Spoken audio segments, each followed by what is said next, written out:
Welcome back to the Washington Outsider Report on the Coalition Radio. With us to discuss the ongoing topic of the Hamas war with Israel is Jonathan Spyer. He's a well-known writer, analyst, and journalist. He's written about the Levant, the Middle East, quite a bit. He's also reported from Ukraine.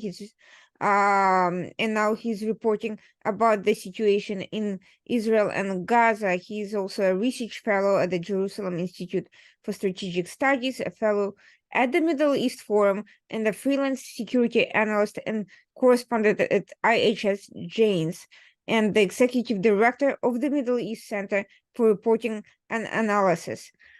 He's written books, he's written many stories, and he's written a number of articles that are directly relevant to the ongoing situation, to the strategic implications of Israel's military response to the Hamas attack on October 7th. And we'll be discussing these developments with him today. Jonathan, thank you so much for taking the time to join us. To begin with... Thanks for inviting me. Oh, sorry? Thank you for inviting me, I said. Yeah. We'll start not with what I was hoping to start, which was your most recent article about the potential for the ground campaign by Israel in Gaza and what that would mean, but with yesterday's horrific incident involving a rocket that hit a Gaza hospital and the psychological warfare campaign that erupted immediately after. The reason why I think it's so important, not only because of the high number of civilian deaths and injuries, not only because all these other incidents erupted as a result, riots all over the Middle East, horrible lies and denunciations by world leaders, media that was less than objective about covering something before the facts of the story came out. All of that was bad enough. But the question is, to what extent could something like that be a turning point in terms of pressure on Israel to, quote unquote, de-escalate, to abstain from the ground war, or in other way, or essentially to hamstring its response to Hamas? Yeah, Irina, well, first of all, with regard to the bombing of the Ahli Baptist Christian Hospital in Gaza City, it was astonishing to note the speed with which major global media organizations chose to immediately apportion blame to Israel. Such organizations as CNN, BBC, the New York Times, nobody hesitated, and all the way down the food chain, so to speak, from there. Nobody hesitated to apportion the immediate responsibility to Israel. And this was very noteworthy, I think, in contrast to the way in which details of the murders of around 1,300 Israelis on October the 7th was treated by media and online discussion and so on, where, if you remember, it's only a couple of weeks ago, but it already seems like a long time ago. But if you remember, in online discussion on Twitter, or X as we now call it, and so on, advocates for the Palestinian side and the Hamas side spent their time quite productively seeking to bog Israelis and others down in discussions about, well, yes, there were babies who were beheaded, but actually how many babies and of them were beheaded? And yes, they were shot, but were they beheaded? Really an astonishing and nonsensical discussion, but very much in contrast to the immediate willingness to believe the report of the Gaza Health Ministry last night regarding the nature of the bombing and the number of people killed. It was astonishing. And it took some hours, really, until the hours of what here is the morning, because it happened in the nighttime in terms of our clock here in Israel.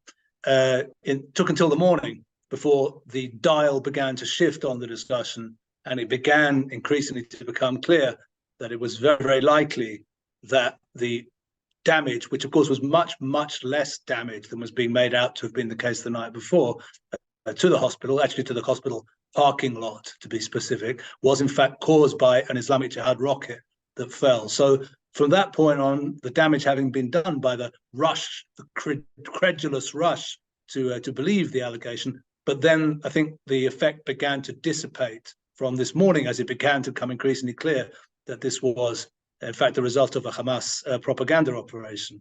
We should remember that the health ministry in Gaza is not a health ministry.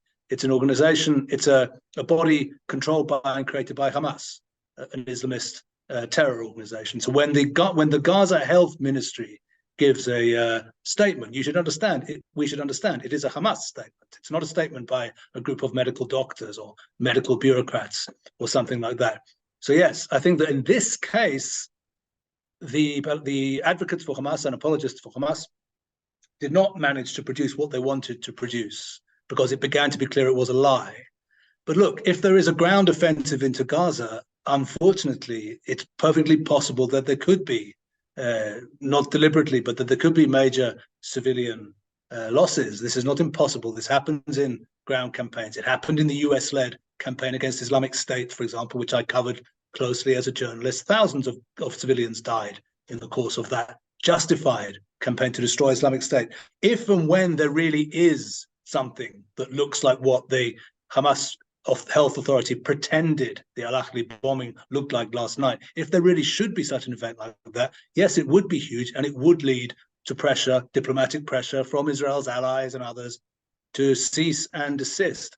Everything which I've been hearing today, by the way, following President Joe Biden's visit to Israel, indicates to me that the Americans in any case are trying to rein in Israel. That's that they don't want a broad ground offensive to take place, and they're already trying to cause Israel to desist from plans for such an offensive. So yes, the diplomatic possibility for that happening, especially in the event of loss of civilian life, is very high indeed. And I think even before such a loss, or even before a ground campaign is even commenced, we're already seeing very significant pressure from the United States and others to Israel not to carry out a broad campaign on the ground.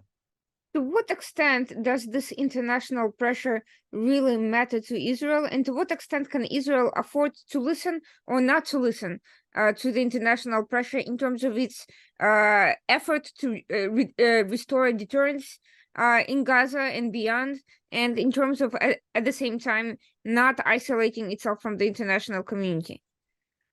Well, for many parts of the so-called international community, it doesn't necessarily matter a great deal. But regarding the United States, it matters a great deal because, as we are aware, there are currently two, or there's one and another one is coming, American aircraft carriers in the Mediterranean, the USS Gerald Ford, and the one that's coming is the USS Dwight D. Eisenhower. And these ships are there in order to deter Iran and Hezbollah from entering the battle alongside Hamas. That's to say, the United States is in some ways a participant in this process. Israel needs the United States, it would appear, to cause the Iranians to desist from any notion of joining the war. But of course, if you're involved in a war, you also get to give your opinion as to how things should go. The Americans are not required by any law to keep aircraft carriers in the Mediterranean. They're doing so because they choose to. And I think what is happening, and behind closed doors, so to speak, is that the Americans are saying to Israel, well, look, you kind of need us, you need our help.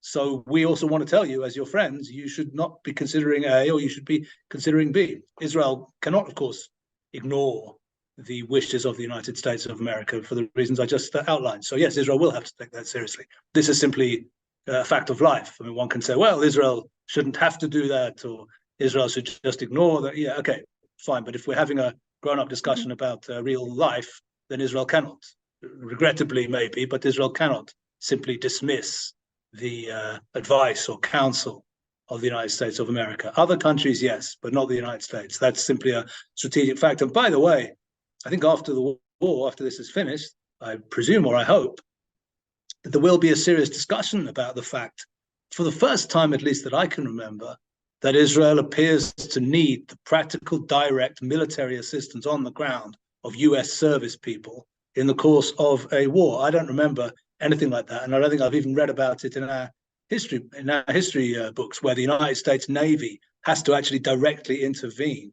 Is it the case that Israel is unable to conduct, that the IDF is unable to conduct a war on two fronts? And if that is the case, Is that an acceptable situation? I was always taught, or we were always taught growing up, that one of the main points of Israel's strength and the basis of its relationship with the United States was that it was able to say, in a way that other US allies could not, we need your hardware, we may need your diplomatic support, but we'll never have to ask you to risk the lives of practical involvement of service people on the ground. We'll do the fighting for our country ourselves. Is that no longer the case? And if it is no longer the case, is that okay? Or do we need to change that? This seems to me to be something which we need to address with some urgency. And precisely because of the fact, as you said in your question, that the US don't necessarily have the same idea as us, as Israel, with regard to what to do in Gaza. So the fact that we're kind of reliant on the United States as part of this campaign is potentially a troubling factor to be considered. I will circle back to the question of the US and what it is actually looking for in this instance. But first, I would like to examine this option that the US is so vehemently opposing and so many other people have warned about and criticized, which is the ground offensive in Gaza. As many have noted, the Gaza landscape is extremely complicated. Many have referred to it as a concrete jungle. We have talked about the tunnel system that allows the Hamas operatives to escape detection, to hide their weapons, to hide hostages, and to essentially play games and while putting civilians above ground at risk. In your article, you make many have made the case that it's a death trap for the Israeli military. In your article, you mentioned that it could also be devastating. Such an operation could also be devastating for Gaza. What do you see as the final outcome of this scenario? Is it something that is even possible to predict? It's hard to predict. I mean, what in the article which you're mentioning, what I was doing was trying to point out some of the difficulties which ground attack into Gaza, large-scale ground operation would encounter. And I mentioned such things we've already witnessed as the Hamas use of drones. You mentioned also and also use of anti-tank rockets, the use of RPG, which we saw, including very up-to-date RPG 29 systems. The use of tunnels to creatively, emerge in places where Israel doesn't necessarily know about, and so on. So, there is a long list of military difficulties. I don't say these cannot be overcome. Probably they can, but it would be likely to exact a considerable cost in Israeli life as Israel goes in. Especially, we can remember that Hamas has been in exclusive control of Gaza since 2007. And as is clear, they've had a long time to prepare precisely for this moment. Israel has never undertaken until now, since Hamas came to power in Gaza, that is, an effort to root out and destroy the Hamas governing authority in Gaza and to bring it to an end. Those are the stated goals of this mission. So undoubtedly, Israel will encounter very, very serious opposition. In any case, fighting in built-up areas is one of the most complex things which armies can undertake. And in fighting in built-up areas, a defending force has a natural advantage over the attacking force in terms of its own knowledge of its own defenses, of its own topography, geography, and so on and so forth. So yes, this certainly would be a very serious undertaking. I don't say that it can't be done. I think that it can be done.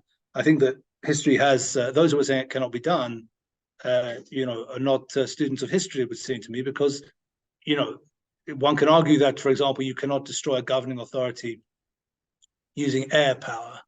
This is not entirely true because, after all, the United States, for example, destroyed Imperial Japan using air power. They didn't ever mount an invasion of Japan, or the NATO brought about a surrender of Yugoslavia, of Serbia and Kosovo using air power alone. So air power can arguably produce political results, but certainly ground power can produce political results. History is replete with examples of governments that have been destroyed as a result of military action on the ground. So this is certainly doable from a military and practical point of view. As to what would come next, which of course is an equally crucial question, my own sense is that the Israeli system has not begun to seriously consider this. And that is something which I think is concerning, because there are historical examples where Israel buoyed on by a sense of anger and frustration, has launched ground operations hastily without clear political goals. And these have ended up with disappointing results. The obvious example would be the Second Lebanon War of 2006, where Israel rushed in furious, an inexperienced prime minister rushed in furious about justifiably furious about the murder of a number of soldiers and kidnapping of the corpses of a number of soldiers patrolling the border, but having failed to adequately set out what the goals were of the operation, in the end, 3 weeks of war ended up producing limited results, let's say. So with regards to the end game, with what you want to do after you've achieved your goal and so on, these are all important things. And I don't think Israel, my sense at least, is that the current Israeli government has not yet really begun to seriously start thinking about this. And it needs to do so if it wants to send people into harm's way to destroy the Hamas political authority in Gaza.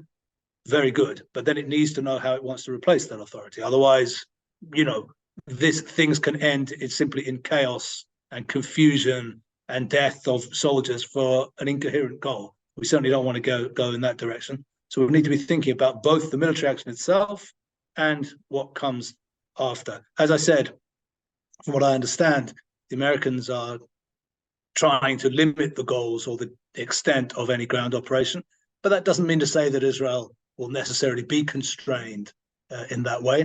We can think also of examples from recent history. In Operation Defensive Shield in 2002, carried out, of course, by Israeli Prime Minister, then Prime Minister Ariel Sharon, the U.S. administration of the second President George W. Bush was opposed to the extent of Israel's ground operation, and what we learned from the history books, indeed called the Israeli government, called Jerusalem and Prime Minister Sharon, and tried to get him to desist from the extent of Israeli ground operation. And Sharon ignored this request and continued and brought the operation to a successful conclusion. So it's not that Israel won't necessarily do what it needs to do, even if America is counseling against it. Israel and America are close allies. The Americans do understand Israel's desires and needs in this regard, and we'll see how it goes. But I do think it's very important to also be thinking about what comes after the successful completion of a ground offensive. Speaking of the ground offensive and preparing for it, one issue that that you've underscored, which is Hamas's control over this territory and Israel's lack of access. Normally, under such circumstances, an extensive reconnaissance campaign or some sort of intelligence network could facilitate such operations. But given the surprise attack on Israel, is it fair to say that Israel has no possibility of such a network of informants that could help and facilitate its entry into this very complex arena? Well, I sincerely hope that's not the case. I mean, if Israel does not have good intelligence coverage of the Gaza Strip, I don't really know where it would have good intelligence coverage of. You're absolutely right that the attack of October 7th, first and foremost, was a failure of intelligence. And it was an astonishing failure of intelligence on every level, by the way. That's to say, it was a failure of strategic intelligence in the sense that Israel had misread the nature and intentions of Hamas. But in a certain sense, even if Israel had failed on that level, if on the operational and tactical level it had not also failed, it might still have been able to avoid disaster. That's to say, even if the Israeli strategic analysis regarding the advisability of allowing and incentivizing a Hamas Islamist jihadi government in Gaza was wrong, if the operational and tactical intelligence had been there, such that Israel had had sufficient time to notice on the ground the preparations for the invasion, then disaster might still have been averted. But the strategic intelligence failure was compounded by failures on the operational and tactical levels. That's to say, Hamas just managed to keep the thing secret all the way until it began to implement the invasion. So this was an astonishing, I would say, intelligence failure on every level. Does it nevertheless mean that Israel has no intelligence assets inside Gaza and can't listen and can't know what's going on? No, it doesn't mean that. I mean, I think if it meant that, we really would be in trouble. But it doesn't mean that. Israel has been able to invest over the years in, of course, signals intelligence, and I presume also human intelligence coverage over Gaza. And I've no doubt that will and will play a significant role, in terms of creating a clear picture for the forces pushing forward into Gaza if indeed a ground offensive does commence. So without in any way wishing to sort of belittle or lessen the gravity of the failure of October the 7th, which I think was an enormous and historic failure. It was, I know that you were born in the former Soviet Union, and I think one can liken it in its dimensions in a way to the Soviet failure to read the signs for the commencement of Operation Barbarossa.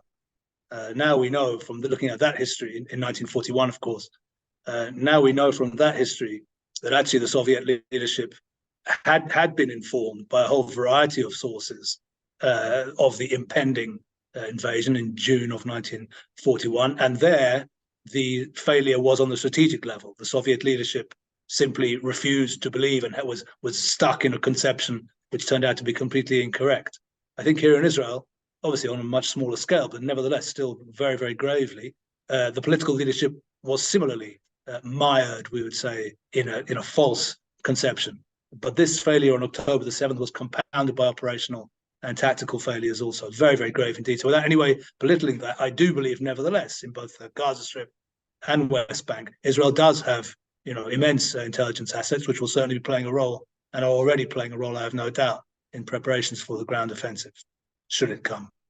Now, this is bringing me back to the question of the United States and various other allies who are weighing in on all of this. For obvious, reasons of the U.S. elections coming up and various other complications, I understand why a ground operation would be, in some ways, a potential PR disaster for the United States. I'm speaking very bluntly here. But what are the other options that the U.S. would have Israel do while also achieving its goals in destroying these Hamas leadership? And is there is that something U.S. necessarily wants to happen? Does it actually want to see the destruction of Hamas? President Biden says in words that he supports that, but practically speaking, is it really the reality? After all, U.S. foreign policy has traditionally been to avoid any possibility of chaos and instability, even if it meant supporting truly horrendous actors. Yeah, my own sense is that, realistically speaking, the only way you can destroy the Hamas political authority is through ground action. And so I think a very large-scale ground offensive, there simply isn't another way of doing it. So if the Americans don't support that, and the impression I'm getting at least is that maybe they don't, then realistically speaking, they cannot really be held to support the goal of destroying the Hamas governing authority in Gaza, because there's no other way of doing it. So anything less than that, what other options might there be which they perhaps do support? Since I do think that the Americans very much, of course, are as appalled and shocked by the events of October 7th as anybody other ally, maybe more so, and would like to help Israel to achieve a significant counter blow. So what else can you do if you decide that you don't want to have a large-scale ground offensive, which means that you don't actually want to destroy the Hamas authority? Well, I think what you can do is you can deliver, of course, a very significant amount of damage to Hamas military capabilities by air action, and then more or less you can stop there and say, well, we've damaged profoundly their ability to hit back at us. So we've taught them a lesson, and now X and Y. Now, realistically speaking, I think anything less than destroying the authority leaves you with something that looks pretty much like that. That, I think, is probably what many in the United States maybe do want. It's clear, at least I don't believe that the United States has abandoned its policy. The current administration, has abandoned its strategy of effective appeasement to Iran. I think that it continues with that strategy and it's committed to it, which means the last thing that it wants is to see Iran getting involved in this or to see a deterioration in the region with regard to Iran. So it's going to try and keep the Iranians out by the presence of the aircraft carriers and then a kind of intimidation of the Iranians saying, listen, don't get involved. The price will be too high for you if you do. And then with regard to Gaza, what you can do if you don't want to destroy the authorities, you can, carry out a military campaign, maybe action from the air, maybe some special forces raids inside the Gaza Strip to punish the room on this or that level, or to destroy this or that weapon system. And then at a certain point, you can begin to de-escalate. That's the other alternative to the destruction of the Hamas Authority. And I suspect that something like that is probably what the US administration wants. Well, that alternative would, while obviously feasible, would potentially be politically disastrous to Israel, would leave Hamas able to rebuild and restructure as it has many times in the past. And it certainly does not resolve the tactical questions of the hostages or of the tunnels that present an ongoing threat to Israel, regardless of this particular operation. The tunnels are not going anywhere. They could be used by anybody at any point in future time. So what has been the sentiment about these tunnel networks and the rescue of hostages been? Is Israel expected to exchange thousands of Hamas and PIJ prisoners for the over 200 hostages currently in the Hamas custody? Well, first of all, we don't exactly know because, of course, no public negotiation, at least, is taking place with regard to the hostages. Everything which I read suggests there is some kind of private channel of communication via Qatar, but at least from what I understand, there is no mechanism in place at the present time for a real negotiation. And at least what we're hearing from the news is that any such early mechanism would mainly be about the release of foreign citizens and women and children not involved in the military, which would then leave the question of Israeli citizens and serving soldiers among the hostages, which is a much longer process. So I'm really, I'm very sorry to say it, but I think we're at the beginning of a very, very long road with regard to the hostages taken on October 7th. In terms of the implications for the hostages, well, I think fairly obviously, a large-scale ground offensive, the implications are, let's be frank, are probably lethal for the hostages. That's to say, if we, I don't suppose Hamas will be taking much care of the hostages if it's fighting for its survival as an authority in an all-out war in a very narrow urban space. So I think, unfortunately, it's very possible that a ground offensive will mean death for a large number of the hostages. At least what we were hearing on the news over the last 24 hours is there is some kind of hope that for foreign citizens and for perhaps some of the women or children, there's some hope that some of them could be released as part of some kind of mechanism prior to the ground offensive. We'll see if any such thing like that happens. But yeah, it's very unfortunate that there is, the implications of a ground offensive are potentially deadly for the hostages. Nobody in Israel, no public figure in Israel could survive politically by saying this. But actually, to some degree, if you're going to have a ground offensive quite soon, what you're basically saying, even though this could never be said out loud by an Israeli policymaker, is, look, we cannot afford to have our national strategy dictated by the presence of hostages on the other side, because if we do, we might as well dismantle the country and finish up.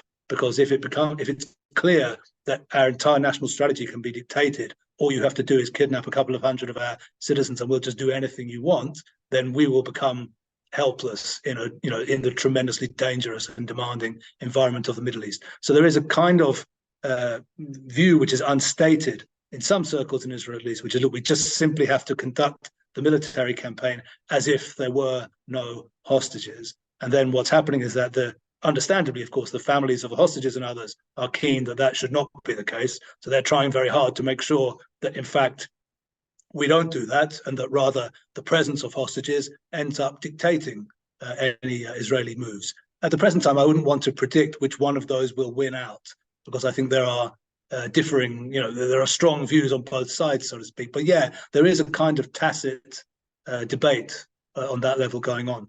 Of course, if Israel chooses not to carry out a large-scale ground offensive along the lines as it would appear that maybe the Americans would prefer, then you are able to prioritize the hostage issue. Otherwise, then you could say, okay, well, we're not coming in on the ground. So the implication is the hostages are alive and they're going to be inside Gaza Strip.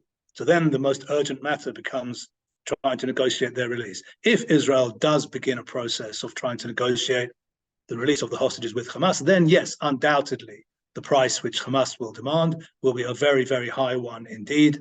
of thousands, literally thousands of Palestinian prisoners, terrorists and other terrorist prisoners and convicted terrorists in Israeli jails. They'll be demanding the release of those people. Yeah, that's just the hard facts of life. In other words, what will happen with the hostages is either in the event of a ground offensive, unfortunately and tragically, many of them will die, or if there isn't a ground offensive, a negotiation will begin. And for that negotiation to be successfully concluded, yes, the implication will be the release of a very, very large number of Palestinian security prisoners. That is the situation. And what about the tunnels that have remained a present danger for Israel, because have been used between all these attacks and operations, and will likely continue to do so unless they're destroyed? Yeah, I suppose. I mean, we didn't think about a third alternative, which would be a kind of limited ground operation into Gaza. This is also not unimaginable. So we shouldn't sort of, I think for accuracy, one should not say, well, you either go into Gaza in order to destroy the Hamas authority, political authority, or you don't go in at all. There is an alternative which says, okay, Israel will go in on a limited ground operation, do a certain amount of, I guess, very photogenic damage to the tunnel system, kill a large number of Hamas people, but will then withdraw and allow the Hamas authority, depleted and weakened in its capacities and capabilities, to continue to govern Gaza. One should not rule out the possibility of something like that taking place. And indeed, it's possible that the United States would be on board for that. Or would say, yes, carry out a ground operation, hit Hamas capabilities, but then withdraw. So that's also a possibility as well. And of course, yes, as you said, in that case, if Hamas authority is allowed to survive, which I personally hope, I should make clear, is not the case, but if that is allowed to survive, then it would simply, of course, the day after Israel withdrew, begin to rebuild those capacities. And within a few years, those capacities would be up to where they currently are, I would imagine. Anything less than, in terms of clear strategy, anything less than the destruction of the Hamas authority would not really be a departure from previous Israeli operations and from the logic which we know so well as mowing the lawn, mowing the grass. Even if a much larger operation takes place than any of the preceding ones, Operation Cast Lead in 2008 onwards takes place, if the goal of that operation is not to destroy Hamas authority, then it will not substantively be different in nature, even if it's different in scale to previous operations. And it's possible that will be the outcome. Yeah, we shouldn't rule it out. Let's take the best case scenario when Israel goes in for a very long ground operation to destroy the Hamas authority. To what extent will that actually destroy Hamas as an organization, given that despite the fact that there is a number of known key operatives, Hamas has assorted shadow deputies in stores, and its leadership resides outside the country. And its funding is continuing, and its bank accounts will not be affected by any of this. Yes, Hamas as an idea, or Hamas as a political organization, cannot be destroyed by conventional military means. That's right. When we talk about destroying Hamas, what we're talking about is destroying the Hamas governing authority, which can be destroyed by military means. So, a government can be destroyed by an invading army. History is replete with examples of these. But if we're talking about Hamas as a political organization or as an idea, no, it won't be destroyed.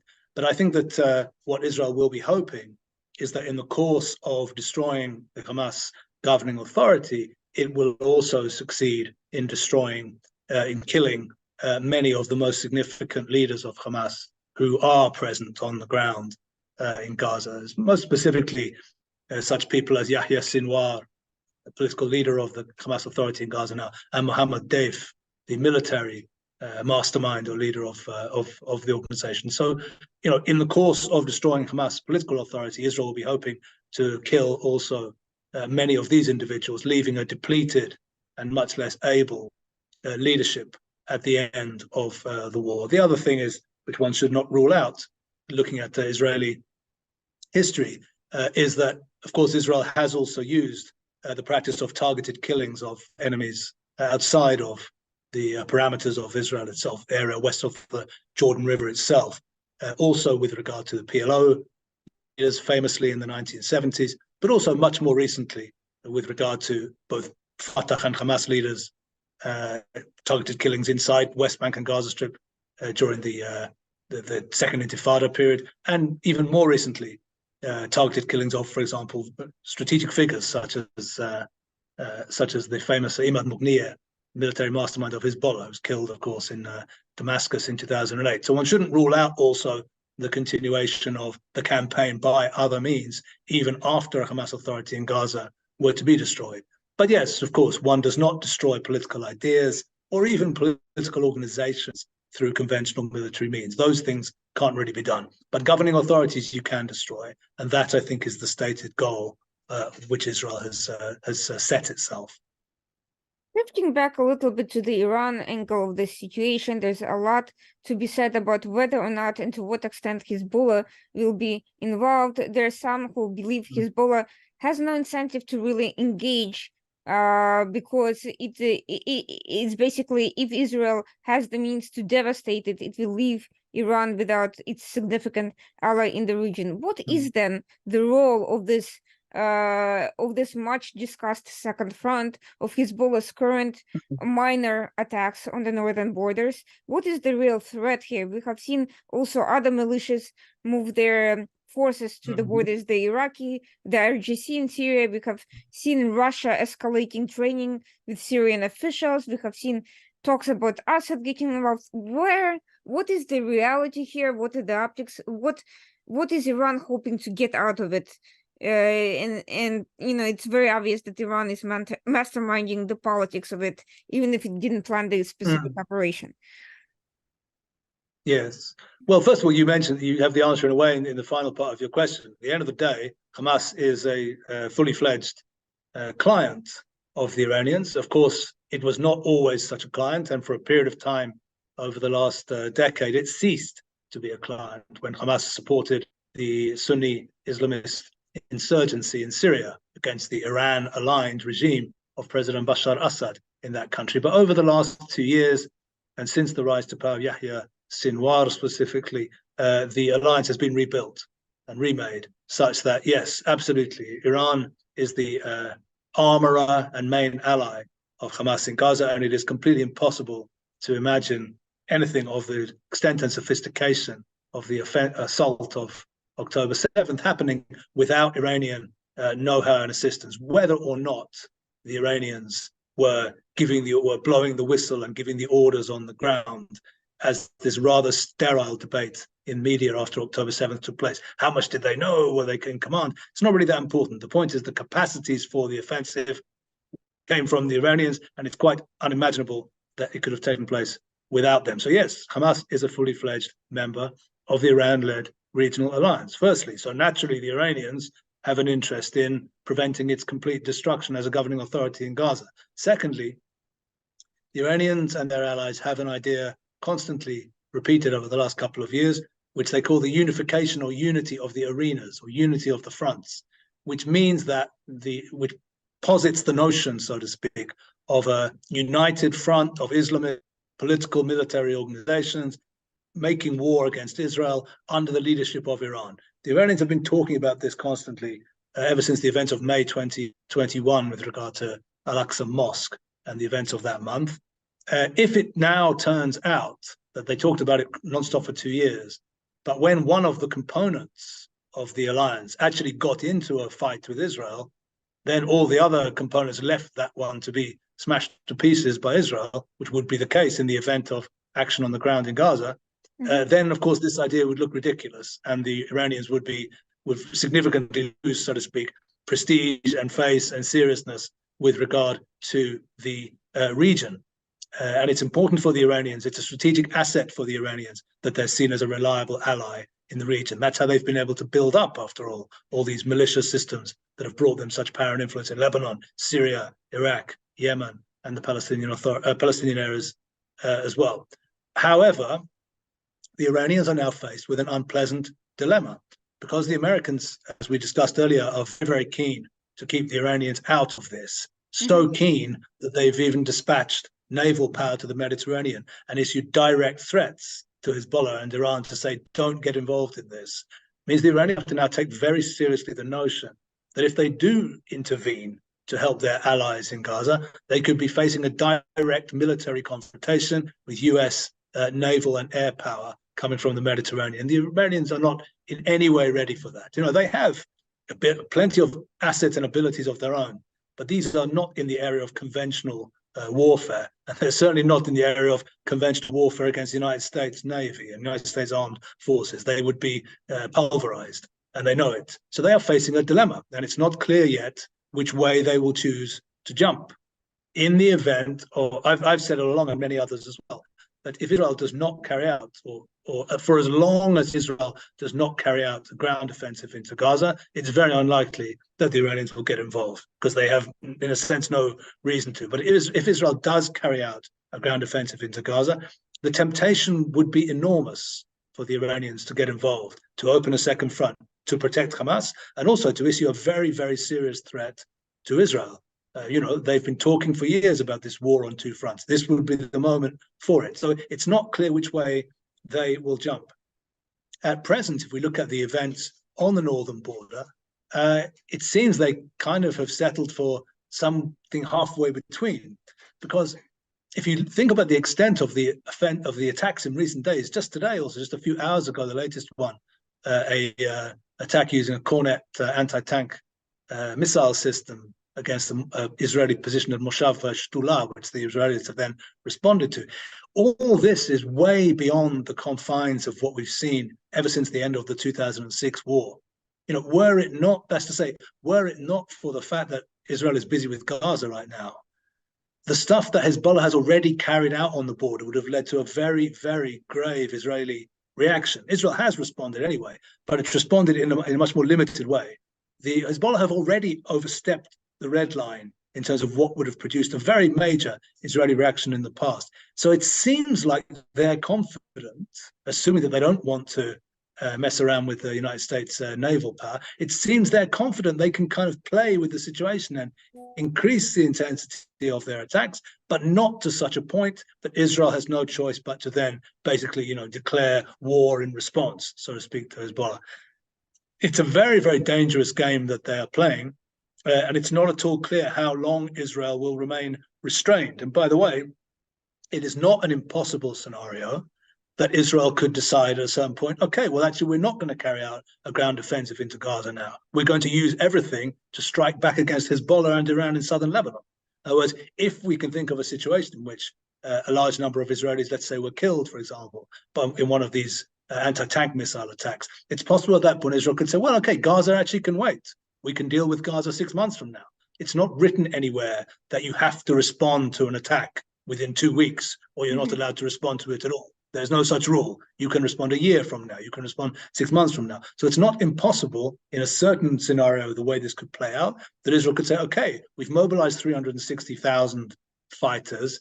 So we have nearly 500,000, including the regular army, we have nearly 500,000 people under arms now. We can use that to strike a very, very heavy blow against Hezbollah if we want to. It doesn't have to be directed against Gaza. And this is also a possibility which we should be considering, and which the Iranians, the Iranian masters of Hezbollah, should be considering as well. It's not beyond the realm of possibility. That brings me to another point, which is US has been trying to basically whitewash Iran's hand in all of this. Meanwhile, there are reports coming out that there have been Iranian advisors and assorted Iranian Farsi-speaking individuals active in various parts of different operations related to this whole mechanism. If that is the case, if there is relevant intelligence pointing to Iran's direct involvement in any part of this current situation, do you think it's in Israel's interest to release that and publicize that information? What impact would it have on U.S. policy and on the relations with Israel? And how can U.S. continue to balance its ongoing quest for some sort of a political arrangement with Iran and this ongoing scenario? U.S. allegedly froze the $6 billion in Qatar funds. There is no one to actually affirm that that has in fact been frozen or that it hasn't already been emptied. So I'm not really sure where we stand with regard to all of that and all these signs that U.S. information about Iran's direct involvement is false.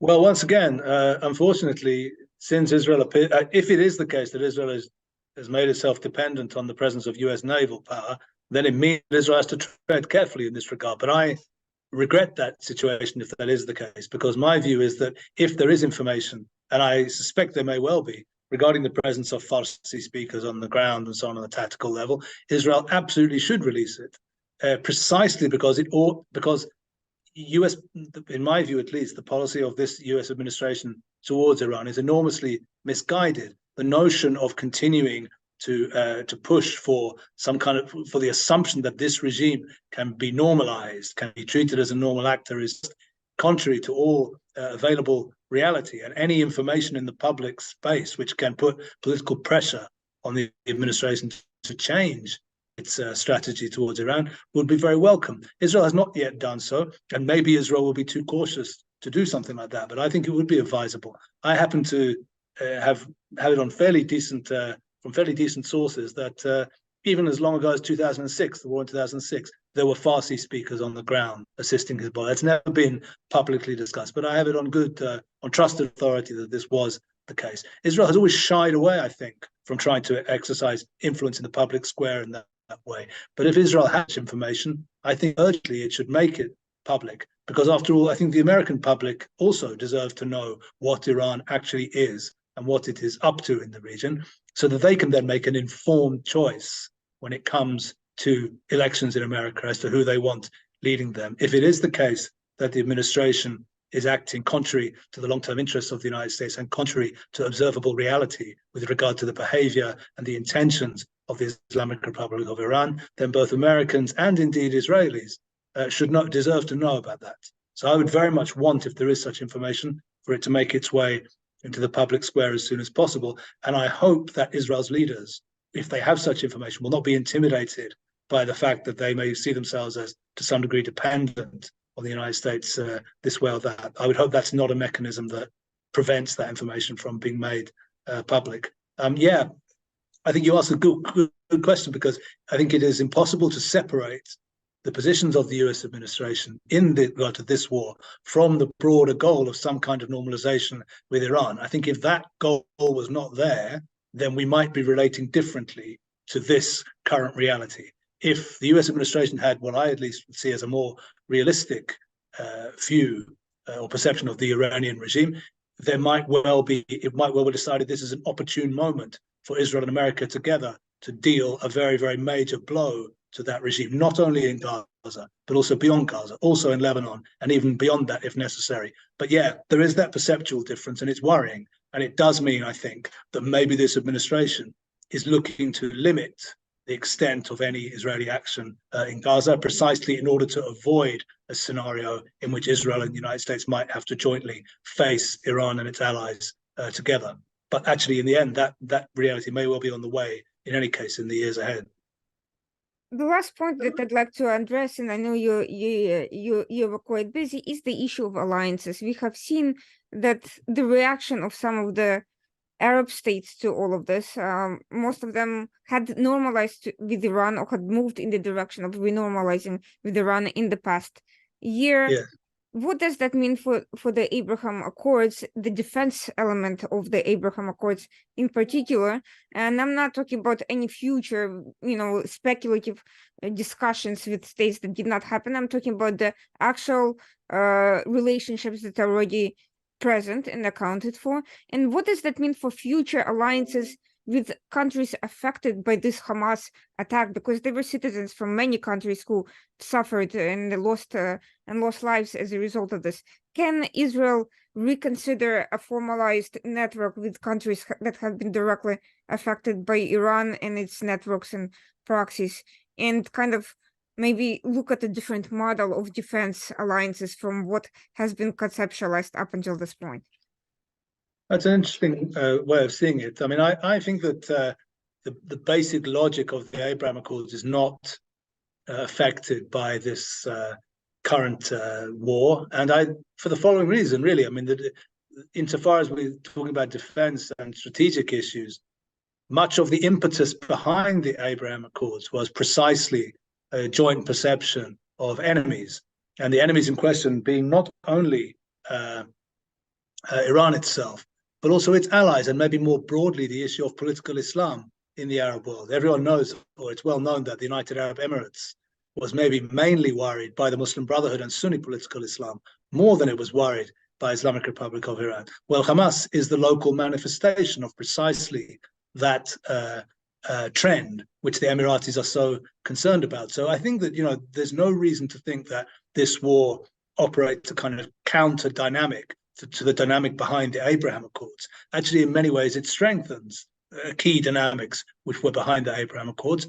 And I suspect that the Accords will not suffer in terms of their existing. Israel's normalization arrangements with Arab states will not suffer as a result of the recent events. What may well happen is that any hope for the speedy expansion of normalizations to new countries, such as obviously most importantly Kingdom of Saudi Arabia, may have to wait. But the general trend, the basic dynamic, I don't think is impacted by this war. I think, on the contrary, in some ways it might end up bringing the countries in the longer term even closer together, because what it shows us is that the security and defense element behind the Abraham Accords is still deeply relevant. That is to say, it's not that Iran is becoming a normalized actor, so we can now start to be less concerned. No, we have to be more concerned. And, at the end of the day, the Saudis and Emiratis are concerned about the Iranians as well. The fact that they're trying to normalize with the Iranians is not because they think that Iran is a normal actor and they can have normal relations with it. It's because they want to try to have decent, normal relations as possible with everybody in the region. These are fragile countries, and this is the nature of what they want to do. But having a strong relationship with Israel is also a part of that. What they want to do is to have normalize relations with the Iranians, but also have relations with Israel as a kind of deterrent to the Iranians, to teach the Iranians they also have to tread a little bit carefully with regard to them. So I think that those dynamics will continue to pertain now, and they will continue to pertain even after the conclusion of this war, and maybe even in the longer term will be strengthened by the fact of this war and what lies behind the fact of the continued strength of Iran and continued strength of Sunni political Islam in the region. Those are the concerns in many ways that led to the Abraham Accords. They've been strengthened by the events of recent days. So there's no reason why the process of normalization in the longer term shouldn't also come out of this, shouldn't also be strengthened. What about the potential new allies that could emerge out of this, while the Arab states are, they're first of all not very militarily strong, and second, we are yet to see how their assistance will play out against Hamas in the long term. But there are states that are currently have a direct stake in it because Hamas has killed or injured their citizens. We're talking about countries like Thailand, Philippines, Ukraine, and so forth. Do you see Israel coming closer together in terms of trying to dismantle or pressure Hamas politically or otherwise with them? I think that from what I'm aware, at least, there were very good security relations in this regard between, for example, Israel and Ukraine, and also Israel and Thailand, going back some years. So I don't think there's, I don't think there'll be huge change. I think that from everything which I know about, at least, cooperation is very good in these areas between Israel and the countries that you mentioned, and I'm sure that it will continue to be good. I don't think there's but this is on the kind of, I guess, security or intelligence level. I don't think that there are political implications there. I think that Israel has fairly good or decent relations with those countries in any case, and will continue to do so. But I don't think that this will profoundly impact on those. You don't think there's going to be a potential for closer joint focus against Hamas as a result of the current situation, that there could be sort of a political lobby among them, or military lobby against Hamas and its capacities? No, I think there will be, but I think there already is. If we're talking about Ukraine and Thailand, I think there is very good cooperation, and we can even think of practical examples on the ground of cooperation that we know about in recent years, specifically with regard to Hamas, by the way, between those countries. So, I think that there are, from everything which I know, at least, there are good channels of communication. There is cooperation, and I'm sure it will continue. But in any case, with regard to Thailand or Philippines, Israel has good relations. There's no conflict. There's no major differences, and I'm sure that will continue to be the case. I do think that Hamas has revealed itself to be a global and not just a regional or anti-Israel threat in their own words, having boasted about Iranian support for potential operations abroad. And we have seen the impact of the pro-Hamas rallies. And let's be clear, it's pro-Hamas, not just generally pro-Palestinian, pro-human rights, or pro-two-state solution. It's pro-Hamas, pro-terrorism, anti-Israel. And there's something to be concerned about, that Hamas until now has been seen as Israel's problem. Now, I hope that the perception will start to shift as being seen as a global problem. Hamas is a problem that threatens citizens of of all countries, both in terms of who can be harmed in the region indirectly, and potential targets in other unnamed places. And maybe that will start shifting also the way there is these countries relate to Iran as well, but I'm not all that optimistic in the very near term, unfortunately. Yes, well, we will have to wait and see with regard to that. I hope so too. Well, thank you so much for your time. This has been a very thought-provoking and sobering conversation, and I hope our listeners take away from it that the situation is far more complex, that we need to be looking beyond headlines and looking at the very practical implications of every decision Israel has to make in this regard. And I certainly hope that this will be resolved in the most effective and humane way possible. Thank you so much for joining us. This was the Washington Outsider Report on the Coalition Radio. We'll be back as usual next Tuesday night, 9 p.m. Thank you. Thank you, Irene.